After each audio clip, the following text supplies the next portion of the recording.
Hello everyone, जय हिंद, वंदे मातरम। आशा करते हैं आप लोग अच्छे होंगे। और हम लोग कर रहे थे एसएससी जीडी का प्रैक्टिस सेट नंबर 16 कर लिए थे, आज करेंगे 17 और जल्द ही 2-4 दिन के अंदर लगभग 15 सेट जो है हम ला देंगे। ठीक है, घबराइए नहीं, पढ़ने वाले कंटिन्यू पढ़ते जाइए। हाँ, जिनको लाइव पढ़ना है फाउंडेशन मैथ वो रात के 9 बजे लाइव जुड़ जाइएगा, और जिनको पीडीएफ चाहिए वो डिस्क्रिप्शन में जाकर के अपना पीडीएफ डाउनलोड कर सकते हैं। तो प्रश्न संख्या 41 से शुरू करते हैं। कहता है 12% वार्षिक ब्याज दर से 2 वर्ष के लिए 5,000 के साधारण ब्याज और चक्रवृद्धि ब्याज का अंतर। तो जब भी साधारण चक्रवृद्धि ब्याज और साधारण ब्याज का डिफरेंस पूछे ना, तो क्या करिए, r² / 100%, यही होता है डिफरेंस। मतलब कितना है जी, ब्याज है 12%, तो 12 का स्क्वायर और बटे 100%, तब क्या हो जाएगा जी, हो जाएगा 1.44%। यानी जो डिफरेंस होगा चक्रवृद्धि ब्याज और सिंपल इंटरेस्ट दोनों का, वो हो जाएगा कितना, मूलधन 5,000 का 1.44% हटाएंगे तो बटे 100, यहाँ से दशमलव हटाएंगे तो 2 को 0, और इस तरीके से हम काट देंगे तो ये 2 बार में काट देंगे तो 72। डिफरेंस कितने रुपये का आ गया, 72 रुपये का। अगला कहता है रमेश एक वस्तु 12 में खरीद कर 14 में बेच देता है। भैया अगर आप 12 में खरीद के 14 में बेचोगे तो प्रॉफिट होगा कितने का, 2 का प्रॉफिट कितना पे, 12 पे, तो 100 पे कितना, 1/6 बराबर होता है 16.2/3% का प्रॉफिट। प्रश्न संख्या 42 था। 43 नंबर प्रश्न कहता है कि एक लड़के को कहा गया कि उसका 3/8 निकालिए, है ना। देखो, एक लड़के को बोला गया कि देखो बाबू तुम ऐसा करो, एक संख्या दे रहे हैं उसमें 3/8 से गुना कर देना। मान लेते हैं कोई संख्या x है, बोला लो हम एक संख्या दे दिए, तुम इसमें 3/8 से गुना करो। लड़के ने गलती से क्या किया, इस संख्या x था ही, इसको भागा दे दिया 3/8 से, कोई दिक्कत। अच्छा, जब भागा को गुना में बदलेंगे तो उलट जाएगा, यानी अगर भागा की जगह हम गुना लिखें तो 8 चला जाएगा ऊपर और 3 चलाएगा नीचे। यानी x की जगह हमको एक ऐसी संख्या चाहिए जो 8 से भी कट जाए और 3 से भी कट जाए। तो 8 और 3 का एलसीएम ले लेंगे 24। तो हम मान लेते हैं वो संख्या जो था वो 24 था। कितना था, 24। तो 8 3 24, सही में उसका उत्तर आना था 9, और आके कितना गया, 64 आना था 9, आ गया 64। प्रश्न कहता है इस प्रकार जो उत्तर आया वह सही उत्तर से 55 रुपया अधिक था। देखो, जो उत्तर आया वो कितना अधिक है, तो 55 अधिक है। अब प्रश्न भी बोलता है कि 55 रुपया अधिक है, तो 55 यूनिट 55 रुपया, तो 1 यूनिट 1 रुपया। तो कहता है ना सही उत्तर, तो सही उत्तर 9 यूनिट है, तो 9 × 1 9 रुपया हमारा सही उत्तर था। देखो, अगला प्रश्न थोड़ा टेक्निकल है। कहता है एक घनाकार टुकड़ा जिसकी लंबाई चौड़ाई और ऊंचाई 12 मीटर 8 मीटर और 4 मीटर है ना। एक घन बना लो भाई साहब, घनाभाकार होगा। इसमें थोड़ा टेक्निकल टर्म है, क्या है टेक्निकल टर्म ये समझिएगा। एक बना लेते हैं, देखो ये हो गया लंबाई, और ई वाला हो गया चौड़ाई, और ये वाला हो गया ऊंचाई। कोई दिक्कत नहीं, कोई दिक्कत नहीं। कहता है इसमें से एक बड़े से बड़ा गोला काट कर निकाला जाता है।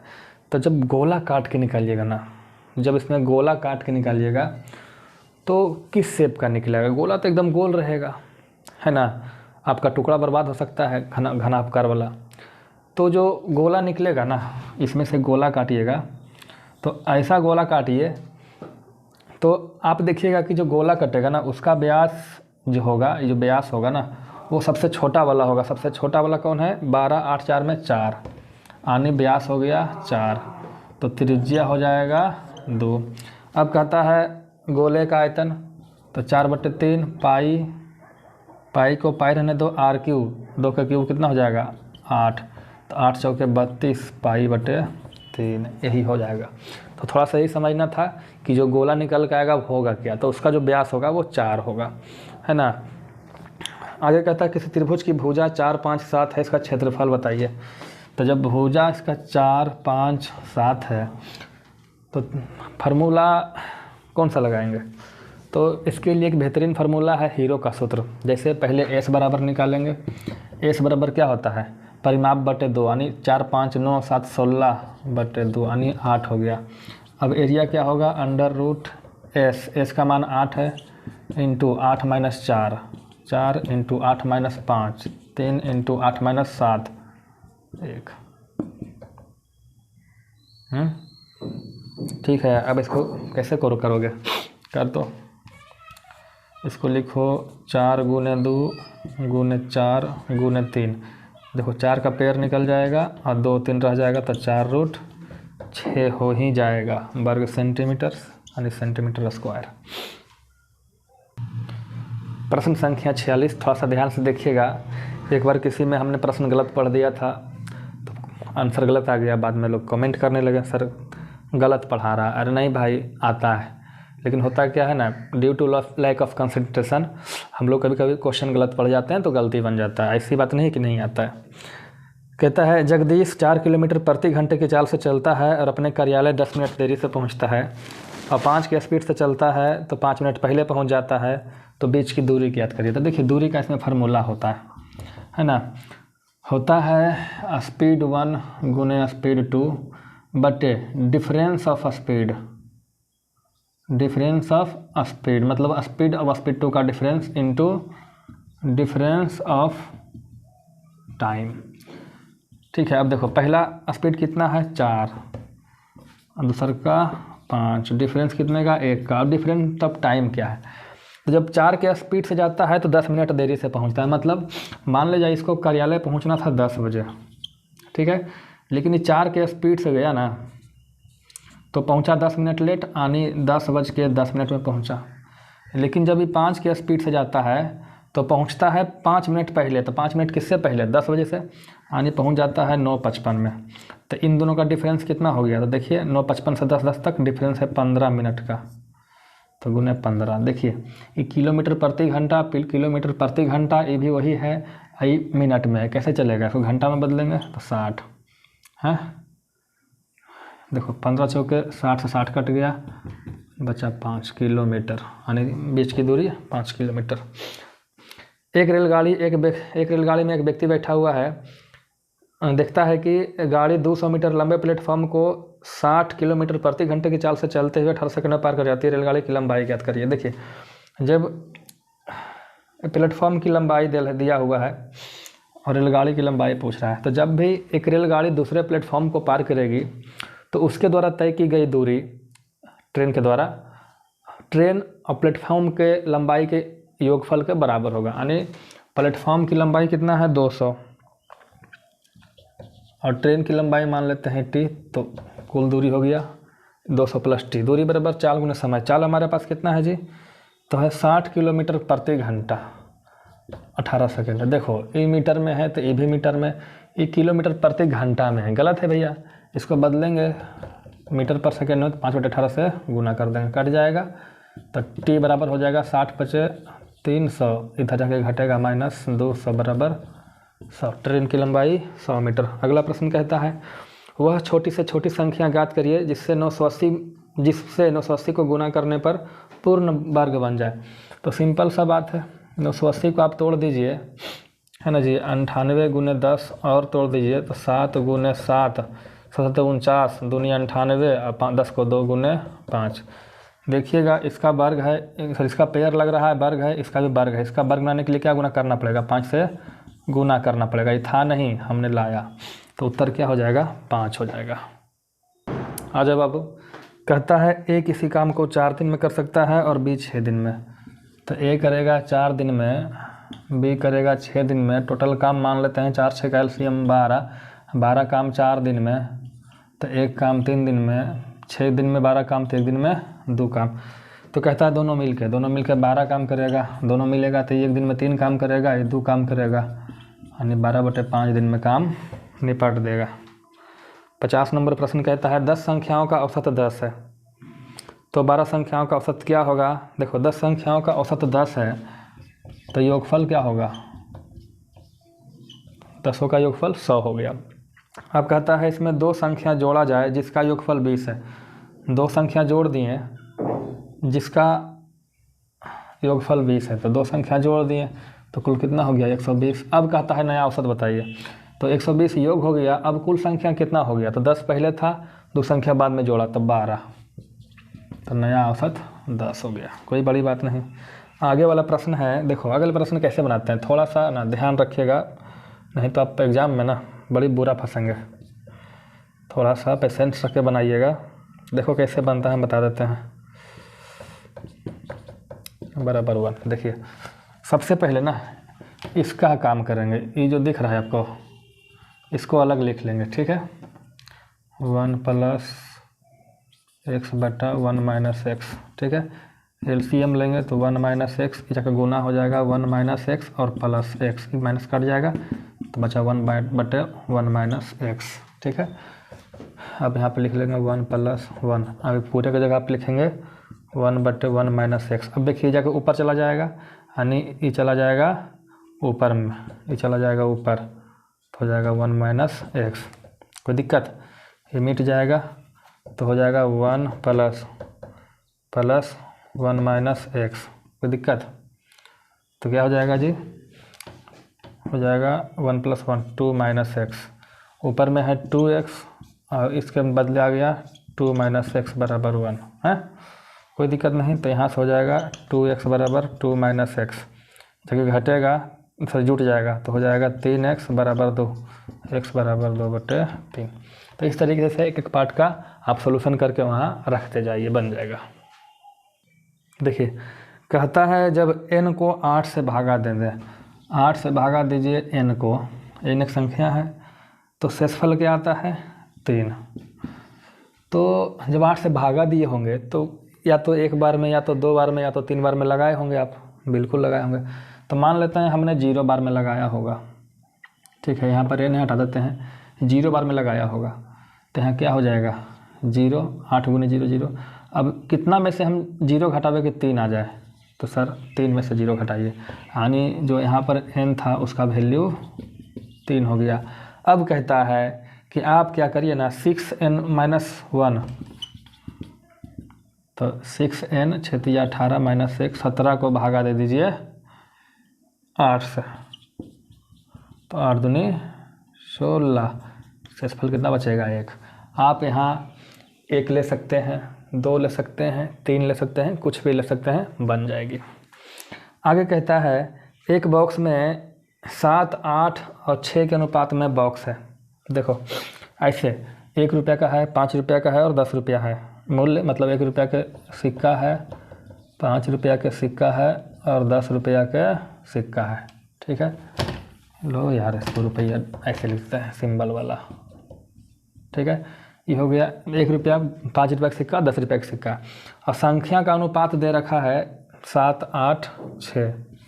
ये 7 सिक्का है, ये 8 सिक्का है, तो ये 6 सिक्का है, तो मान लेते हैं x कर देते हैं। अब 7 रुपया 1 रुपया वाला 7 सिक्का तो कुल कई रुपया होगा 7x, 5 रुपया वाला 8 सिक्का तो 40 हो जाएगा, 10 रुपया वाला 6 सिक्का तो कुल 60 रुपया हो जाएगा।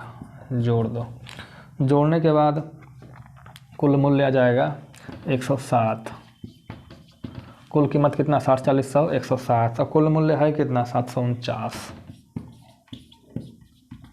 तो x बराबर कितना हो जाएगा जी, भागा देंगे तो 7 रुपया।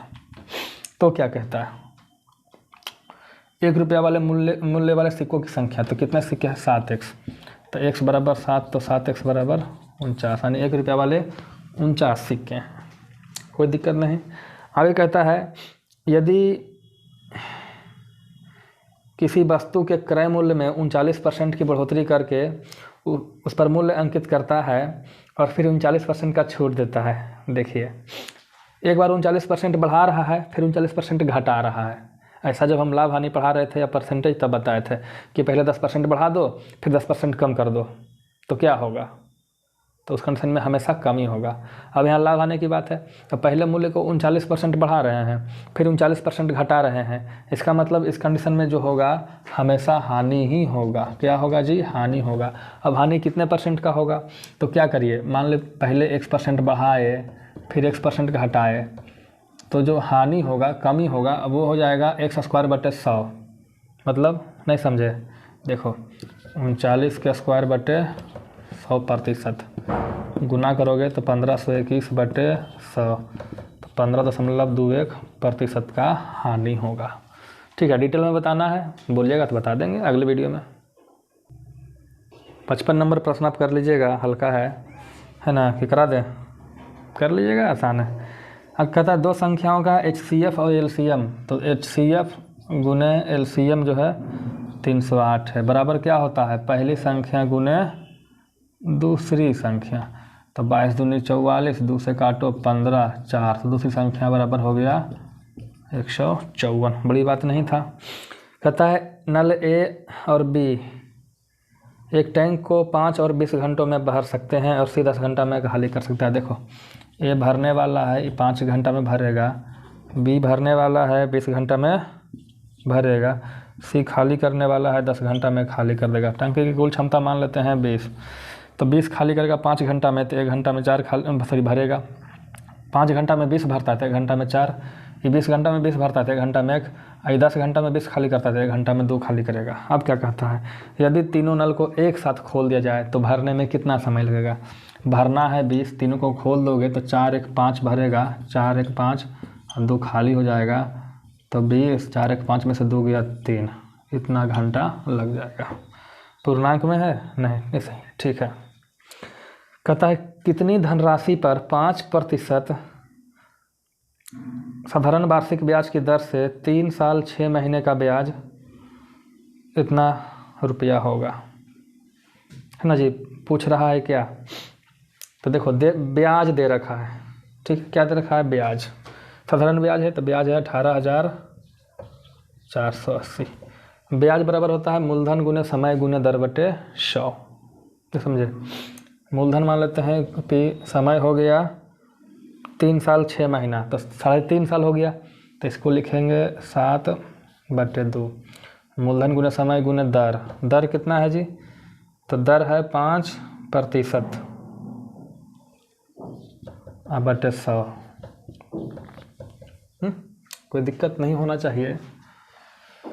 काटोगे भाई साहब, काट दो, मज़ा आएगा, काटने में परेशानी है। चलो 5 से काटो 20 बार में, 7 से कटेगा, 7 दूनी 14, 4 7 6 42, हाँ 7 से कटेगा, 7 दूनी 14, 7 6 42, 7 चौके 28 से 0।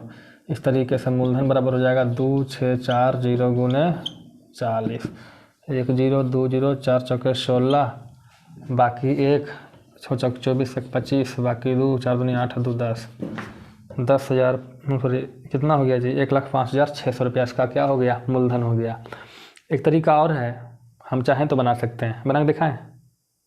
दिखा दें? चलो तरीका नंबर 2, 1 साल में 5%, तो 3.5 साल में कितना परसेंट होगा? 3.5 साल मतलब गुना करेंगे 7/2 से, तो 35/2%। इस तरीके से अगर आप बढ़ोगे तो 35/2 और परसेंट हटाएंगे तो बटे 100, 5 7 35, 5 दूनी 20, तो हो जाएगा 7/40। इसका मतलब कि अगर मूलधन हमारा 40 है तो ब्याज कितना हो जाएगा?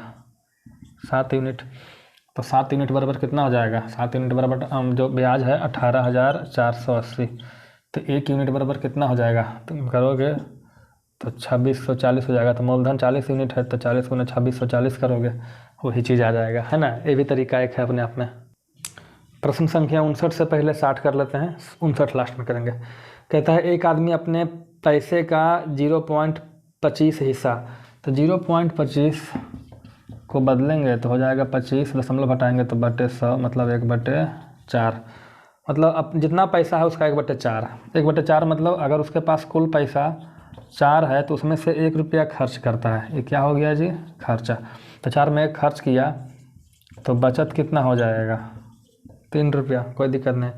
कहते यदि कुल राशि 16,000 है, कुल राशि है कितना? 16,000, तो क्या पूछता है कितना बचाया? तो 16,000 था, अब 4 में से 1 खर्चा किया तो बचाया कितना? 3/4, तो हो जाएगा 4 तिया 12,000 रुपये इसने बचाया। अब एक आखिरी प्रश्न हम कर लेते हैं। संख्या 59 दो तरीके से करेंगे। कहता है एक क्रिकेट खिलाड़ी ने जिसका गेंद फेंकने का औसत 24.85 रन प्रति विकेट था, एक मैच में 52 रन देकर 5 विकेट गिराए, उसके बाद उसका औसत 0.85 कम हो गया, तब अंतिम मैच खेलने तक उसके द्वारा गिराए गए विकेटों की संख्या क्या थी। देखो तो हम मान लेते हैं उसने x विकेट गिराया, कितना गिराया जी, विकेट गिराया x। कहता है औसत कितना था 24.85 रन, तो कुल कितना रन बना, तो आप कहेंगे सर 24.85 x, कोई दिक्कत नहीं।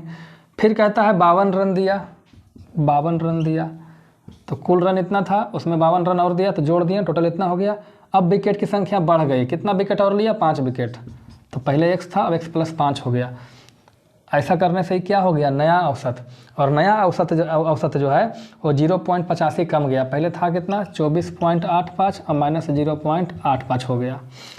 इस तरीके से 24.85 x + 52 बटे x + 5 बराबर ये हो जाए, घटाओगे तो बचेगा 24, तो 24.85 x + 52 बराबर 24x + 120 है ना। इधर लाओगे घटाओगे तो बचेगा 0.85x, इसको घटाओगे तो बचेगा, आलोगे तो 68 बटे हो जाएगा 0.85, दशमलव घटाओगे तो ऊपर 100 से गुना हो जाएगा, 17 चौके 68, 17 पचे 85, 5 से काटोगे 20, तो x बराबर हो जाएगा 20 चौके 80। तरीका नंबर 2 देख लो। देखो पहले औसत कितना था 24.85 था। अच्छा, जब 52 रन दे के 5 विकेट लिया तो औसत क्या लिया, तो 52 बटे 5 कर दो तो हो जाएगा 10.4 रन पर विकेट इसका औसत। और जब टोटल औसत कितना हुआ 85 कम गया 0.85, तो 24 हो गया, घटाओगे तो ये बचेगा 0.85, इसको से वो घटाओ, 24 से 11 घटाओगे तो 13.60, कोई दिक्कत नहीं, 2 अंक के बाद दशमलव है, 2 अंक दशमलव बाद है, हटा दो, 17 से काटो, 17 और 36 से 17 पचे 85, 5 से काटो तो 16, ये हो गया 1 है ना। देखो ये था बाद वाला औसत, और बाद में कितना विकेट लिया 5 विकेट, तो 1 आनी 5 विकेट, तो 16 आनी 16 पचे 80 विकेट, कुल लिए गए विकेटों की संख्या 80 थी। अब मिलेंगे अगले क्लास में।